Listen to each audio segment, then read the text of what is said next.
Pertanyaan dari Amrina Askarosada, bagaimana cara apa menyikapi masa unik? Dekatin masa seperti itu.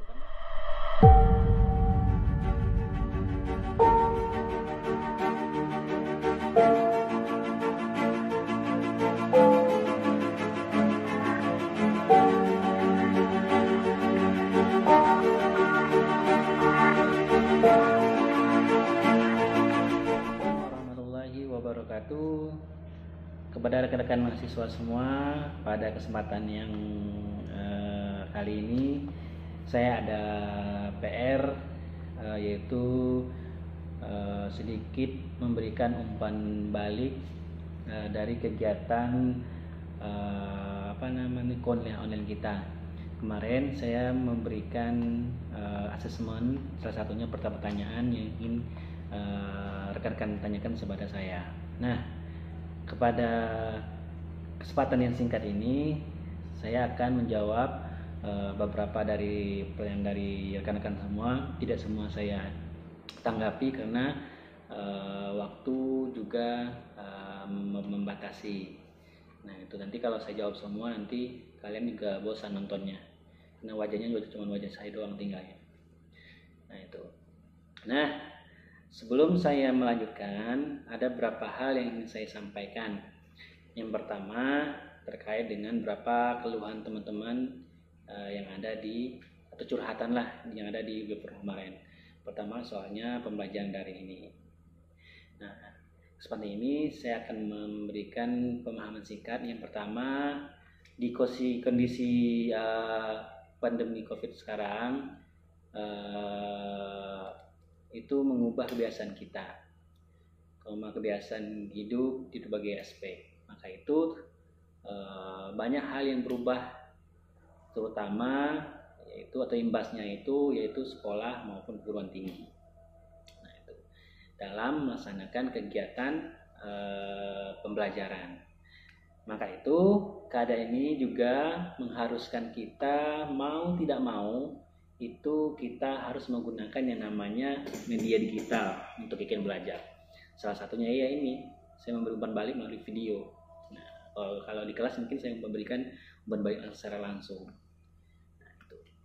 Kemudian secara tidak langsung itu mengajarkan kita untuk membiasakan diri. Berbagai hal membiasakan diri dengan sesuatu yang biasanya nggak terbiasa teknologi, sekarang harus membiasakan, baik pun kalian maupun sayanya. Nah, itu. Jadi pada pandemi ini juga banyak muncul keterbatasan, terutama keterbatasan dalam menyampaikan materi-materi atau pembelajaran atau kuliahan yang lebih efektif. Itu. Dengan belajar tatap muka atau offline, pembelajaran kuliah belum tentu terlalu efektif, apalagi dengan kondisi daring sekarang. Nah, itu pada dasarnya di banyak dosen itu belum terbiasa. Ini mungkin ya pandangan saya yang bagaimana merasakan. Di banyak dosen itu belum terbiasa yang namanya pembelajaran daring, belum terbiasa. Maka dengan adanya pandemi ini mereka kaget semua, ini saya harus gimana gini. Sedangkan sebelumnya mereka cuma bisa mungkin menguasai tentang HP ataupun WhatsApp, yang belum media platform media yang lain mungkin mereka belum memahami. Nah, itu keterbatasan pertama, atau yang sering kita keterbatasan blended learning. Nah, itu. Kemudian maka muncul anggapan dari kalian juga, atau mungkin dari banyak kalangan, bahwa anggapan bahwa dosen itu dalam pembelajaran daring itu yaitu pertama ya seadanya. Nah, itu. Yang kedua yaitu hanya memberikan tugas. Nah, ini sering saya keluhkan, kalian keluhkan itu luar biasa. Terima kasih. Dengan keluhan kalian nanti mudah-mudahan saya nanti bisa sampaikan sama dosen-dosen yang lain. Nah, itu. Yang kedua, yang ketiga itu jelas tanpa adanya interaksi ataupun umpan balik. Nah, itu yang saya alami juga. Makanya kemarin tuh pertemuan ke 10 itu saya kok merasa ada yang aneh gitu loh. Aneh apa, saya menyampaikan kok seperti ada yang sangat kurang lah intinya. Nah, kurang puas dari saya seperti seperti itu. Nah, maka saya adakan assessment. Nah, saya nggak kepikiran bahwa ternyata grup WhatsApp itu bisa kita manfaatkan untuk kalian sebenarnya itu. Saya baru mikir gitu. Kenapa nggak awal-awal kita gunakan itu aja sebenarnya ya, lebih banyak kita diskusinya itu berpikir sekarang. Tapi nggak apa-apa. Ini jadi pengalaman bagi saya dan juga kalian nanti kedepannya. Setidaknya saya tahu apa yang saya harus lakukan dan dosen-dosen juga harus tahu apa yang harus dilakukan. Kemudian jelas kegiatannya kurang variasi. Variasi itu kurang ibaratnya gaya-gaya baru dalam memberikan materi, memberikan platform media yang bagus, terutama ya dengan keterbatasan atau kendala yang paling utama yaitu jaringan ataupun kuota. Itu berhubungan sama namanya duit hepeng. Nah, itu. Kemudian di banyak dosen kesulitan dalam membuat konten digital. Nah, ini makanya terbanyak sekarang kalau kalian perhatikan itu di YouTube banyak sekali namanya webinar tuh dosen-dosen mulai belajar lagi tuh gimana mengatasi hal seperti ini. Bukan kalian aja harus belajar, tapi dosen juga harus belajar. Nah, itu harus yang kalian pahami itu. Tapi pada dasarnya apa yang kita rasakan sekarang, apa yang masalah yang kita timpa sekarang, keterbatasan yang kita alami itu pembelajaran bagi kita semua, bagi kalian juga. Kita harus bisa beradaptasi dengan keadaan seperti ini. Nah, itu mungkin nanti setelah semester berikutnya kita juga seperti ini lagi dengan dosen-dosen kalian yang semester berikutnya ataupun semester depan. Nanti tidak tutup kemungkinan pembelajaran online kita akan seperti ini juga nanti. Nah, itu. Nah, nanti kalau bisa sebelum kalian kuliah mungkin kalian bisa masukkan saran sama dosennya kelas gimana. Jangan malu-malu, harus kalian berani juga memberi saran sama dosennya. Jangan marah-marah. Sarannya ngomongin dosen dari belakang, ngomong langsung aja, serba baik. Kayak saya rasa dosen sangat menerima hal seperti itu. Nah, itu kalau kemauan mahasiswanya. Karena belajar kan bukan untuk kalian aja, untuk dosen juga. Dia ada timbal baliknya itu. Itu ya. Oke, kita mulai pertanyaan dari teman-teman. Saya akan jawab singkat. Nanti kalau yang belum terpuaskan, nanti kita puaskan bareng-bareng. Entah di mana tempat, di mana kondisinya. Yang penting kita sama-sama puas gitu. Tapi untuk kesempatan pada kali ini saya hanya bisa menyampaikan seperti ini dan sekemampuan saya, sebisa saya, biar PR saya ini selesai gitu. Kebetulan sebentar lagi kan kita udah masuk pertemuan 14 ya. 14 itu otomatis kan udah terakhir. Jadi saya tidak ada kesempatan lagi untuk memberikan umpan balik. Seperti itu. Oke, kita lanjut kepada pertanyaan Q&A. Kita mulai dari kelas Q&A kelas BKA. Pertanyaan dari Mbak Nabila Fikria Diani. Bagaimana pendapat Bapak tentang pembelajaran melalui online ini? Lalu apakah ada kendala tersendiri dalam menyampaikan materi? Oh, secara garis besar tadi saya sudah sampaikan, jelas ada kendala. Nah, itu keterbatasan itu pasti ada. Bukan hanya sekedar dosen-dosen ataupun guru tinggi, sekolah-sekolah yang ada di kalian juga banyak masalah terkait dengan penyampaian materi ini. Karena dosen belum terbiasa membuat konten-konten yang membuat pembelajaran lebih efektif. Gitu. Itu kendala yang urgent, mungkin yang itu mungkin keterbatasan variasi dalam memberikan materi, karena kondisi pandemi ini ya mengubah kebiasaan yang lama kita yang tatap muka hanya menyampaikan melalui digital, itu sangat sulit. Oke. Itu Mbak ya. Oke. Yang kedua, pertanyaan Mbak Anissa Dewi Febrianti. Untuk kuliah tatap muka mulai tahun baru atau new normal? Untuk kuliah tatap muka mulai tatanan baru atau new normal, kapan berlangsung untuk di offline? Nah, berdasarkan ketentuan pemerintah, kuliah online atau pembelajaran di sekolah-sekolah kampus itu bisa disanakan kalau zona udah hijau. Kalau udah hijau itu bisa menggunakan secara offline. Tapi kalau belum, ya jalan masih kuning nih. kemungkinan ada hijau yang merah nanti kalau ada kasus baru gitu. Nah, itu mungkin dalam tahun ini itu menurut saya loh ya, tapi belum tahu, mungkin ada nanti perubahan. Itu kita bakalan sama seperti semester sebelumnya, itu kuliah daring. Nah, itu harap ya mungkin kalian bisa mempersiapkan hal-hal yang lebih efektif untuk kedepannya. Hal apa yang kalian siapkan untuk mengatasi yang namanya keterbatasan kita bersama. Nah itu. Oke. Nomor dari pertanyaan dari Mbak Lola Valosa Herman.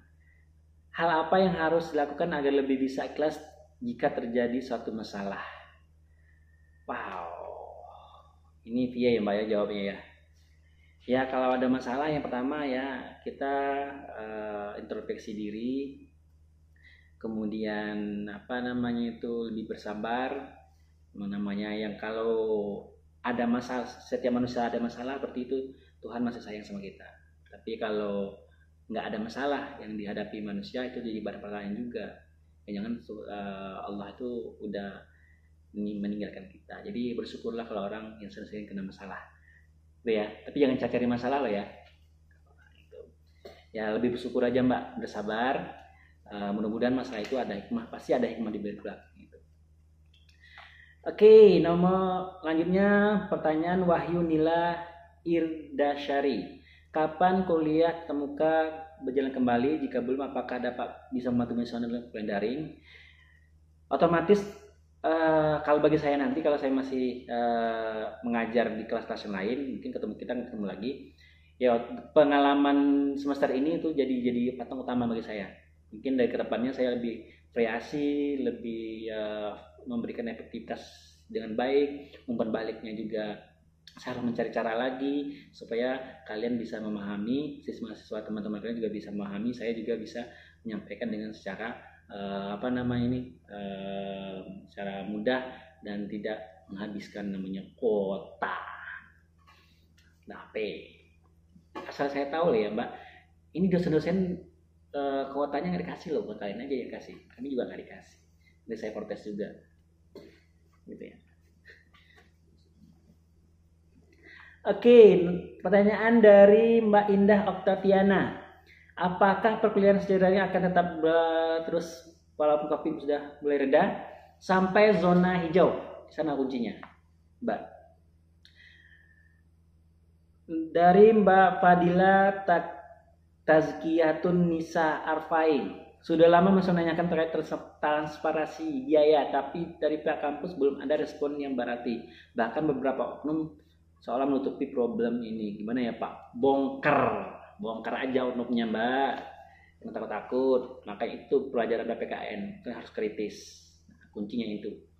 Kalau kalian kritis, berarti pelajaran saya masuk. Tapi masalahnya gini, saya nggak nyampaikan secara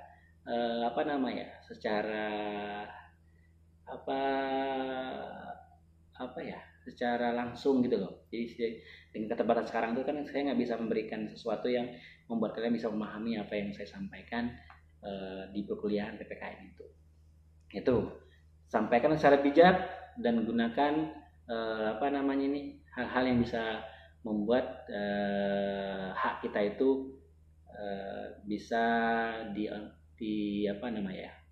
dinaungi oleh pihak kampus ini, seperti itu. Kalau kalian kritis itu bagus.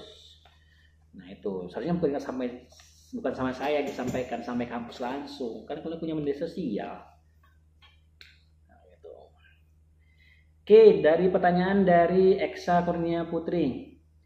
Pak, saya ingin bertanya. Oke, dari segi Bapak sebagai dosen, apakah Bapak juga mengalami kendala dalam perkuliahan daring? Jelas 100%. Kendala, saya ulangi lagi 100%. Tadi awal saya sudah sampaikan. Nah, itu kendalanya itu yaitu keterbatasan dan pandemi itu membuat orang mengubah kebiasaan lama dengan kebiasaan baru yang secara mendadak. Nah itu kendala yang paling terlihat dari cara saat ini simple. Curhatan kalian soal hanya tugas terus nggak ada umpan balik itu kan salah satu bentuk apa namanya itu kendala dari pelajaran daring. Nah itu, Mbak ya. Mudah-mudahan kalian bisa membantu dosennya biar lebih apa namanya ini lebih efektif pembelajaran, kasih saran itu. Kayaknya dosennya lebih menerima seperti itu deh. Oke, pertanyaan dari Amrina Askarosada. Bagaimana cara apa menyikapi masa unik? Dekatin masa seperti itu, karena masa unik itu membuat hidup kita lebih berwarna daripada mahasiswa yang tidak unik. Nggak ada hal yang kalian dapatkan di sana. Jadi jangan minder sama. Karena kalau teman-teman unik itu kayak enak gitu ya. Apalagi teman-teman yang jayanya luar biasa itu kalian senang kalian. Nah, itu ya. Masa unik itu bagus, Mbak. Siska Octaviana, bagaimana Bapak menyikapi kehidupan sehari-hari dalam pandemi?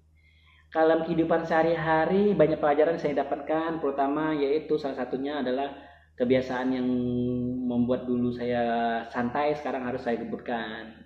Terus pertama dari segi apa namanya itu ekonomi, kita harus pikir lagi cara kita untuk bisa menyikapi kedepannya itu, terutama di persaingan dunia teknologi. Nah, itu kita harus lebih bisa maju ke depan. Ya pada intinya ya perbanyaklah pengetahuan selama teknologi kita sering gunakan sekarang. Nah itu banyak hal yang terdapatkan di wawasan selama teknologi selama pandemi ini. Nah, itu pengetahuan baru. Oke, Puput Novitasari, bagaimana menentukan sikap kritis pada individu? Hal-hal yang kalian anggap itu berbeda, menganggap itu kurang benar, kritisnya aja, komentar. Tapi jelas komentarnya jangan asal-asalan, jangan menyebarkan hoax, jangan asal-asal menyebarkan asal-asal ngomong, tapi ada dasar. Nah kalau dasar itu ngomongnya jelas, kemudian apa namanya itu yang kalian kritisi itu, kalian yang kalian komentar itu apa nama itu merupakan sedikit pancingan biar daya kritis kalian mau tumbuh lagi. Nah itu salah satunya itu, kalau mau komentari tentang kampus ya komentari di sana, kita pelajari. Kalau biasanya kalau apa namanya itu kalau offline normal itu kan banyak dunia organisasi, dan di sanalah kita sebenarnya mulai bagaimana berpikir kritis, bagaimana menyikapi sesuatu, bagaimana mengontrol sesuatu, mengontrol dan lain-lainnya itu. Nah, selagi pandemi sekarang ini, hal itu kalian dapatkan dengan mengikuti kegiatan-kegiatan yang bersifat online. Diskusi kah, dengan lab IG kah, atau YouTube yang lagi webinar kah, nggak apa-apa. Nah, disitu memancing kita pengetahuan wawasan kita lebih terbuka gitu loh. Nah, salah satunya itu PPKN ini sebenarnya itu kuncinya, pelajaran PPKN ini tadi. Tuh, membangun kerja kritisan dan gaya berpikir kita lebih rasional, terbuka. Oke. Bagaimana Bapak memberikan penilaian pada mahasiswa melalui perkuliahan daring? Itu rahasia sebenarnya. Tapi yang jelas bagi saya nilai itu tidak jadi persoalan. Tapi kalau yang namanya kuliah, asal kalian sesuai mengikuti aturan yang ada, mengikuti kegiatan perkuliahan, itu jadi poin-poin penting bagi saya. Kalau terkait dengan tugas-tugas mungkin itu nomor 2 bagi saya, karena kondisi sekarang itu ya juga bagi saya juga belum terpuaskan memberikan timbal balik kepada kalian. Nah, ya pertama ya mungkin dari tugas saya lihat juga, dari cara kalian kuliah seperti juga kan ada tuh yang saya kasih kuliah terus presensinya dia komentarnya itu di luar jam dia, mungkin nanti sore atau siang, nah nggak kuliah pada waktunya gitu. Saya tahu karena saya pantau, hati-hati situ. Nah itu salah satu melihat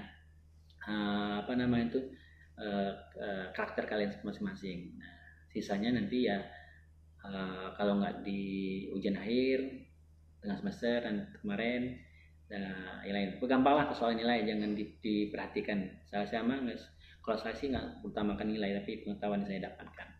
Nah, kalau tidak di kuliah, ya di luar kuliah. Nah, gitu. Tuh, yang apa? Banyak hal. Kalau hal-hal yang pengen tanya sama saya silakan. Saya insya Allah kalau ada waktu pasti saya jawab. Nah, itu. Kalau saya slow pasti saya jawab. Makanya setiap teman-teman kalian WA saya itu jarang saya respon lama di jam kuliah. Pasti cepat. Nah, gitu. Itu ya. Kemudian pertanyaan dari Mbak Nur Fajrina Julia, bagaimana cara Bapak mencari matematika untuk masa pandemi? Mencarinya pertama itu internet, Mbak.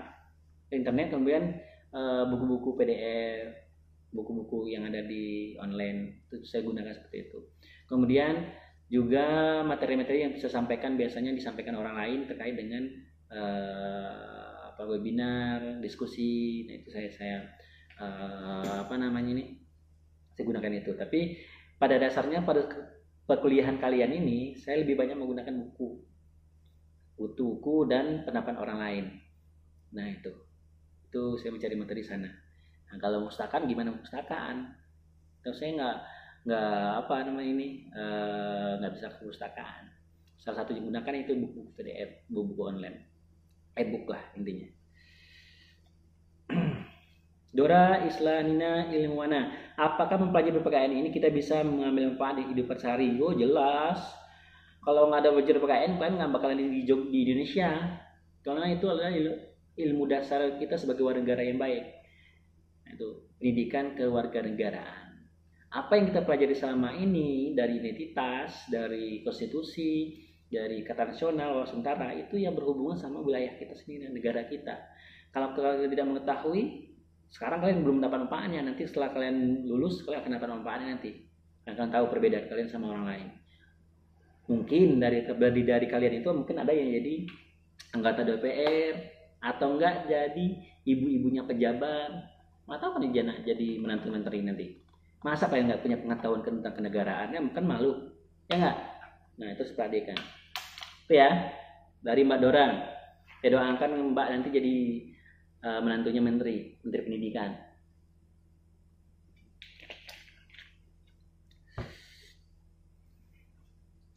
Dari Noval Yusran, menurut Bapak apakah pantas negara kita disebut negasi yang berada di titik terendah? Oh ya enggak, belum lah. Kalau di titik terendah demokrasi kita, kebebasan kita nggak ada lagi, nggak dibatasi. Karena kalian juga bisa kuliah sekarang, kalian juga bisa ngomong, kalian juga bisa komentar sekarang. Itu tandanya kan di demokrasi kita bisa hidup, nggak terlalu rendah. Tapi di kelihatannya itu mata titik rendah. Itu olah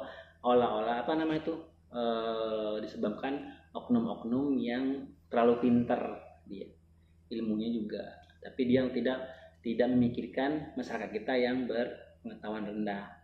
Nah, menganggap bahwa mereka udah punya pengetahuan tinggi, tapi tidak memperhatikan orang yang rendah, ibaratnya masyarakat biasa. Ya orang biasa menganggapkan itu kebebasan demokrasi kita udah terganggu. Orang udah berantem segini gitu, beda pendapat. Loh, orang bawah kan nggak pahami, ya mahal kan orang-orang pintar-pintar yang di atas sana.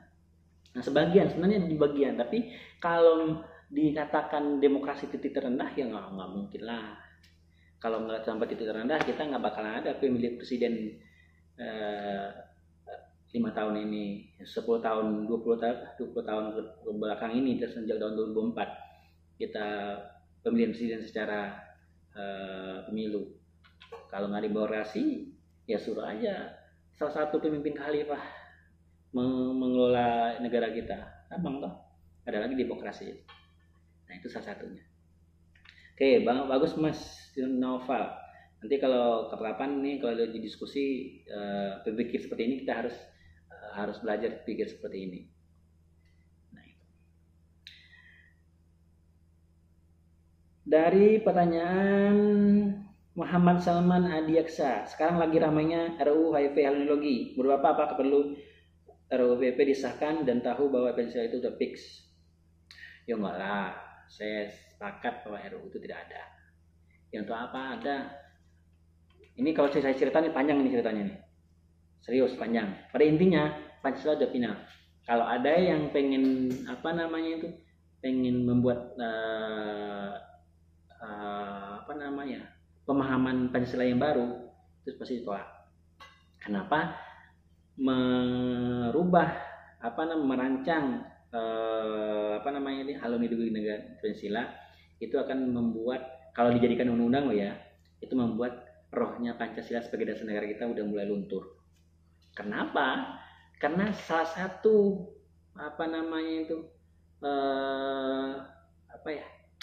salah satu yang menjadi dasarnya adalah bahwa Pancasila itu tidak bisa disamakan dengan aturan undang-undang, karena dia termuat dari pembukaan itu tidak bisa dirubah. Kalau merubahnya cuma satu, bubarkan negara ini, baru bisa mengubah pembukaan undang-undang. Kemudian berdasarkan tata urutan perundang-undangan, pertama itu adalah undang-undang dasar, TAP MPR, baru undang-undang dasar. Nah, kalau Pancasila jadikan undang-undang, berarti dia di bawahnya TAP MPR dong. Nah, kalau di bawah TAP MPR, otomatis di mana letak Pancasila sebagai dasar negara? Nah, pikirnya sederhana seperti itu menurut saya. Jadi, secara garis besar Pancasila itu udah final, tidak ada perlu berubah. Tapi cara pengamalan orang-orang yang di atas itu harus dipancasilakan, bukan isinya yang harus dirubah gitu. Orang bawah udah Pancasila banget ya. Orang di atas aja yang nggak Pancasila, ngapain dia bahas seperti itu. Nah, itu Mas ya. Oke, terima kasih. Sekarang kita lanjut. Siti Nurul Badriah. Menurut Bapak, apakah pembelajaran daring ini sesuai dengan apa yang Bapak harapkan? Mengingat bahwa pelajaran secara daring secara pribadi ini pelajaran bagi kita semua. Saya sudah jelaskan di awal tadi. Nah, itu. Untuk harapan saya sangat-sangat tidak sesuai harapan saya, karena apa yang yang pengen saya berikan pengetahuan sama kalian itu tidak tersampaikan secara keseluruhan. Nah, mudah-mudahan dengan video ini sedikit saya memberi gambaran sebenarnya kuliah kita seperti ini loh.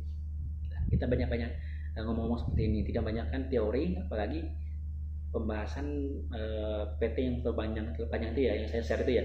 Siapa tuh dosen kalian? Nah, itu. Tapi pada intinya kita lebih banyak ngomong, lebih banyak tentang membahas isu, terus lebih banyak kita tentang mana kita mengolah pemikiran kita, kritis kita, pemahaman kita. Nah, tapi kalau secara garis besar saya akui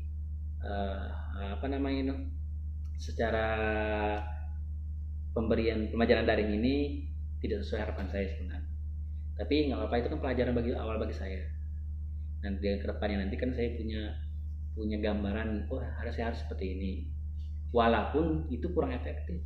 Sedangkan kuliah offline aja belum tentu efektif, harapannya apalagi kuliah online seperti ini. Gitu, Mbak. Oke, nomor terakhir Mbak Balkis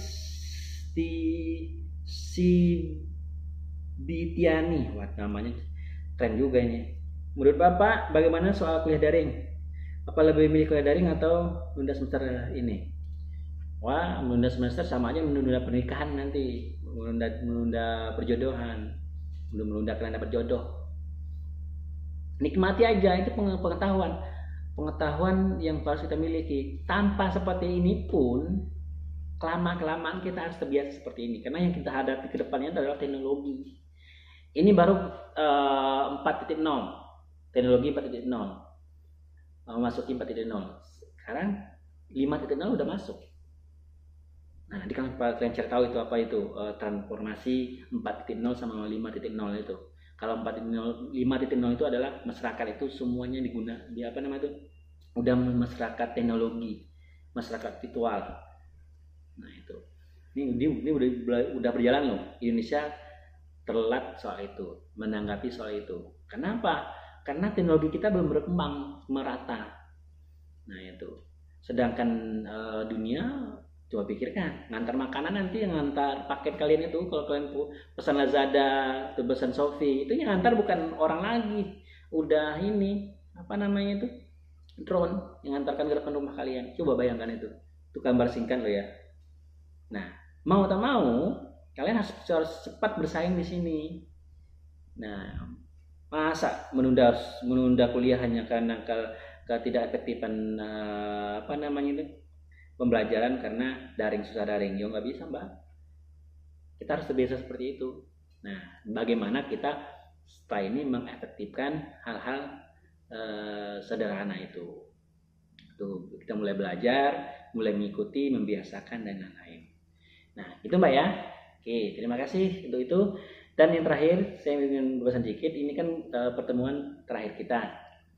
Nah, mungkin di kesempatan video ini saya sedikit menyampaikan ucapan terima kasih telah mengikuti kuliah saya. Mohon maaf atas kekurangan saya, keefektifan saya untuk menyampaikan pengetahuan saya sama kalian. Mungkin keilmuan yang saya sampaikan sama kalian baru sebatas kertas, baru sebatas PowerPoint, baru sebatas tugas. Nah, tapi sebenarnya satu sisi saya pengen menyampaikan kalian kepada pengetahuan yang pengalaman saya punya untuk kalian. Tapi karena kondisi seperti ini, satu sisi juga saya memikirkan kuota saya, satu sisi juga mikir kuota kalian. Nah, karena kita jaringan tentu keterbatasan biaya juga. Nah, itu. Ya, kalau lainnya itu kan kalau kita udah biasa kuliah daring kita dibiayai oleh pemerintah, kemudian semua teknologi dibayar pemerintah. Nah, itu mungkin sesuatu yang bisa diperhitungkan, bisa mengefektifkan pembelajaran kita. Nah, salah satu kendala seperti itu. Jadi pada kesempatan ini saya mohon maaf kiranya selama kuliah ada hal-hal yang membuat kalian kurang berkenan, kurang enak, kurang puas di mata kuliah saya mohon maaf. Tapi ini keterbatasan bagi saya di pembelajaran, dan pembelajaran ini kan saya jadikan pedoman kedepannya. Saya setidaknya lebih efektif memberikan kuliah pada teman-teman kalian nantinya. Nah, saya cukup itu. Lebih dan kurang saya mohon maaf. Mudah-mudahan kalian menonton video ini sampai selesai. Kalau enggak nanti kalian rugi. Nah, itu satu hal lagi ya, karena kalian nanti kan di share di YouTube nih ya, subscribe lah, membantu biar saya semangat gitu lah. Kan sekarang kita udah bersaing di teknologi. Nah, kalau kan sekarang kan view saya lebih view subscribe saya lebih meningkat gitu. Ini bukan sponsor loh ya, hanya minta tolong. Oke, terima kasih. Lebih kurang maaf. Wassalamualaikum warahmatullahi wabarakatuh.